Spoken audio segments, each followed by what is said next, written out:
সাধারণত কোরবানির ঈদে ধনী ও সচ্ছল ব্যক্তিদের দেয়া মাংস অধিকাংশ দরিদ্র ও অসচ্ছল মানুষ পেয়ে থাকে। রোজার ঈদে এদের পক্ষে মাংস কিনে খাওয়া সম্ভব হয় না।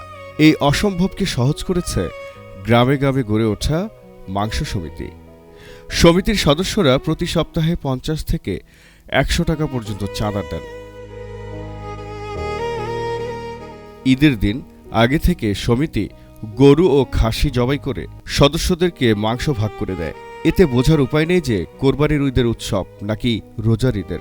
বিশেষ করে হতদরিদ্র পরিবারের পক্ষে কোরবানি দেওয়া সম্ভব না হলেও সমিতি করে রোজার ঈদে তাঁরা ঠিকই মাংস খেতে পারছেন, নিকটাত্মীয়দেরও দাওয়াত করে খাওয়াচ্ছেন।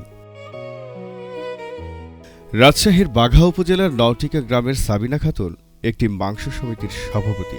এবার ঈদে গরু ও খাসি মিলে মাংস পেয়েছেন ৭.৫ কেজি।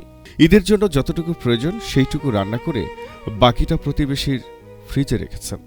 সাবিনার ভ্যানচালক স্বামী ফারুক জানান, আয় থেকে প্রতি সপ্তাহে ৫০ বা ১০০ টাকা দেওয়া তার জন্য কিছু না, কিন্তু একসঙ্গে ৫,০০০ টাকা দিয়ে একটি গরু বা খাসি কোরবানি দেওয়া সম্ভব নয়। তাই এই সমিতি করেছেন তারা। সমিতির প্রত্যেক সদস্য প্রতি সপ্তাহে ১০০ টাকা চাঁদা জমা করতেন। তারা এবার ১,৭৬,০০০ টাকা দিয়ে একটি গরু কিনেছিলেন। সমিতির সদস্যরা ৭ কেজি করে মাংস ভাগে পেয়েছেন। প্রতি কেজির দাম পড়েছে ৭০৪ টাকা। বাজারে এই মাংস বিক্রি হচ্ছে ৭৫০ থেকে ৮০০ টাকা কেজিতে। বাঘা উপজেলা প্রাণী সম্পদ কর্মকর্তা আমিনুল ইসলাম জানান, সমিতির মাধ্যমে প্রতি কেজি মাংসের দাম পড়েছে ৬৬৫ থেকে ৬৭০ টাকা, যা বাজার দরের চেয়ে বেশ কম। তার মতে উপজেলায় প্রায় ২০০ গ্রামে এ ধরনের উদ্যোগে ৬০০টিরও বেশি গরু জবাই হয়েছে, যার বাজার মূল্য ৭ কোটি টাকার বেশি। উপজেলার পীরগাছা গ্রামের ৩৫ জনের একটি সমিতির গরুর মোট মাংস হয়েছে ৬.৫ মণ। প্রতি কেজির দাম পড়েছে ৬৭৭ টাকা। এই সমিতির সভাপতি স্কুল শিক্ষক লতা বেগম জানান, তার সমিতির সদস্যরা প্রতি সপ্তাহে ১০০ টাকা করে চাঁদা দিয়েছেন। এই টাকা দিয়ে তাঁরা গরু কিনেছিলেন। প্রত্যেক সদস্যের ভাগে পড়েছে ৭ কেজি ৩০০ গ্রাম মাংস। এদিকে নওটিকা গ্রামের মৃদুল ইসলামের সমিতিতে ৩৫ জন সদস্য ছিলেন। তিনি জানান, সমিতির প্রত্যেক সদস্য প্রতি সপ্তাহে ১০০ টাকা চাঁদা জমা করতেন। তারা ১,৭৬,০০০ টাকা দিয়ে একটি গরু কিনেছিলেন।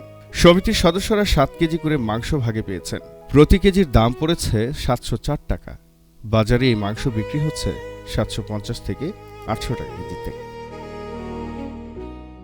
গোদাগাড়ি পৌর এলাকার মহিশালবাড়ি মহল্লার ব্যবসায়ী সাইফুল ইসলাম জানান, তারা মাসে ৩০০ টাকা চাঁদার সমিতি করেছিলেন। মাংস পেয়েছেন ৫ কেজি করে। তাদের প্রতি কেজি মাংসের দাম পড়েছে ৭২০ টাকা। তিনি বলেন, কসাইয়ের কাছ থেকে মাংস কিনতে গেলে সেই মাংসের মধ্যে হাড় চর্বি দিয়ে ভরে দেয়, কিন্তু সমিতির মাংসের ভেতর একটা গরুর সব জায়গার মাংস সমানভাবে মিশিয়ে ভাগ করা হয়। এতে খাওয়ার উপযোগী মাংসের পরিমাণ বেশি থাকে।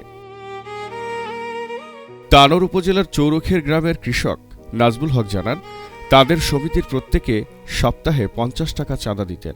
মাংস পেয়েছেন ৩ কেজি করে। তিনি বলেন, সমিতি না করলে এই ঈদে তাদের পক্ষে ১ কেজি গরুর মাংস কেনার সামর্থ্য থাকত না।